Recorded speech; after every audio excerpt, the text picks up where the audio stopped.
सत्ता में हिस्सेदारी के लिए आनंद मोहन ने मौका देकर चौका मारा और राजपूत राग छेड़ दिया।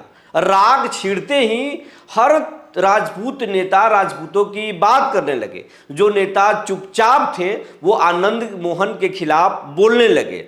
एक फौज उतार दिया गया जो आनंद मोहन के खिलाफ बोल रहा था, तो एक फौज उतरा जो आनंद मोहन को सपोर्ट करने लगा। पूरा माहौल ही राजपूतों के पक्ष में हो गया।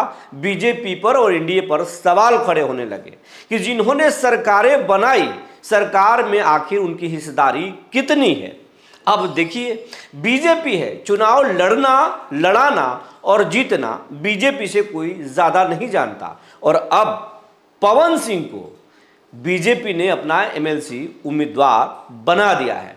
4 नामों को आज बीजेपी ने सूची जारी किया जो बिहार विधान परिषद के उम्मीदवार हैं। उसमें पहले नंबर पर राजपूत और भोजपुरी इंडस्ट्री के बड़े नाम पावर स्टार पवन सिंह को उम्मीदवार जो बनाया गया वो पहले नंबर पर नाम है।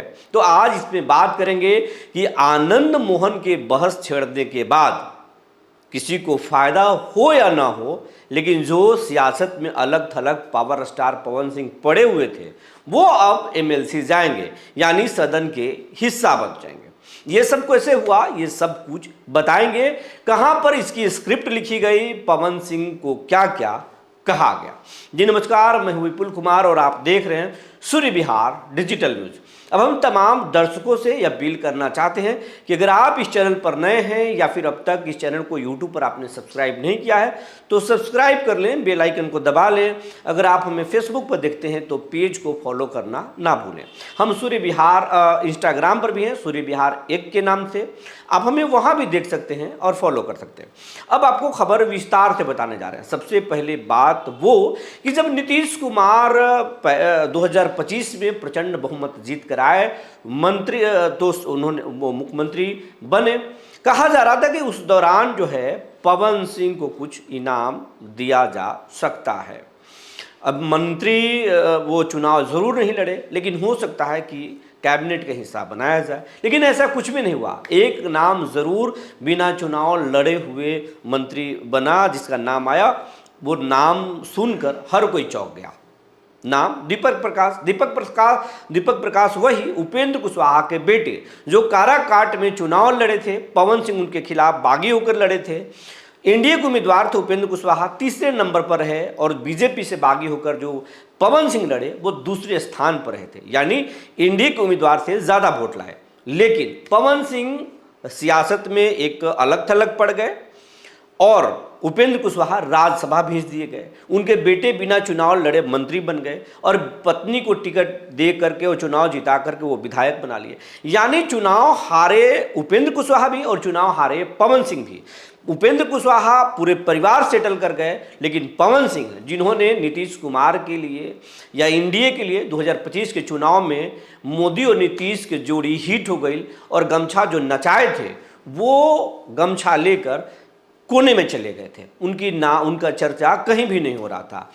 लेकिन पवन सिंह की चर्चा कोई कर नहीं रहा था। लेकिन जब आनंद मोहन के बेटे जो नीतीश कुमार के सरकार बचाने में अहम भूमिका निभाए थे, राजद छोड़कर आए थे, जिन्हें राजद से जो उनके रिश्ते खराब हुए, राजद पर तेजस्वी यादव पर आनंद मोहन के छोटे बेटे मुकदमा भी दर्ज कराए थे थाने में कि मेरे भाई का अपहरण कर लिया गया है। उम्मीद था कि चेतन आनंद को मंत्री बनाया जाएगा, लेकिन मंत्री नहीं बनाया गया। फिर हुआ कि कोई सम्राट चौधरी शपथ लिए मुख्यमंत्री बने। हुआ कि इसमें चेतन को जरूर जगह मिलेगी। नीतीश कुमार के बेटे निशांत के इर्द गिर्द चेतन दिख रहे थे, कई युवा विधायक दिख रहे थे, लेकिन वहाँ भी चेतन आनंद को जगह नहीं मिली, जिसके बाद आनंद मोहन का गुस्सा फूटा और मौका देखकर चौका मार दी। उन्होंने चंडाल चौकड़ी की चर्चा की, थैली लेकर टिकट बांटने जदयू में और मंत्री पद देने की बातें कह दी। और फिर राजपूतों को लेकर बहुत बातें कही गई कि राजपूत अगर सरकार बचाएगा तो राजपूत सरकार चलाएगा भी। राजपूतों को लेकर बहुत सारे बात बोले। उसके बाद में आनंद मोहन के काउंटर करने के लिए जेडीयू के जो संजय सिंह एमएलसी हैं वो आए और कई लेसी सिंह मंत्री आए और कई राजपूत नेता आ गए। बात घुमा फिरा कर राजपूतों की इर्द गिर्द में होने लगी और राजपूत अपने सत्ता में हिस्सेदारी की बात करने लगे, जिसके बाद राजपूतों के कई संगठन आया, राजपूत हित की बात होने लगी। कोई करणी सेना की बात करने लगा तो पटना में एक बैठक आयोजित हुई और सिंह सेना गठन की बात भी होने लगा। कई लोग अलग अलग बात, लेकिन घुमा फिरा कर राजपूतों की बात जरूर हो रही थी, सवर्णों की बात भी हो रही थी। राजपूत, भूमिहार, कायस्थ और यादव की जोड़ी मिलाकर एक गठबंधन नया तैयार करने की भी बातें होने लगी। अब ये बात बीजेपी आला कमान तक पहुंचा। बात हुआ कि जब 32 विधायक, सबसे ज़्यादा अगर किसी एक जाति के विधायक है 32 बिहार विधानसभा में, तो राजपूत है। फिर उसके ज़्यादा जो है वो 23 भूमिहार है। बात जब राजपूतों की हुई कि भाई 32 विधायक राजपूतों के हैं, तो राजपूतों को क्यों नहीं खोज किया जा रहा, तो फिर ये बात बीजेपी आला कमान तक पहुंचा। बीजेपी के राष्ट्रीय अध्यक्ष जो है नितिन नवीन, अमित शाह तक बात पहुंचाए। और नितिन नवीन और पवन सिंह ये दोनों बहुत पहले मिले थे, जब नितिन नवीन राष्ट्रीय अध्यक्ष नहीं बने थे। राज्यसभा के चुनाव से पहले कहा, माना जा रहा था कि राज्यसभा पवन सिंह जा सकते हैं, लेकिन राज्यसभा नहीं गए। राज्यसभा नीतीश कुमार गए, बाकी लोग भी गए, लेकिन पवन सिंह नहीं गए। फिर गुमनामी में थे पवन सिंह, हमने खबर भी बनाया था। लेकिन जब यह राजपूत राग आनंद मोहन ने छेड़ा, नितिन नवीन अमित शाह तक पहुंचाए बात, मोदी तक बात पहुंचा।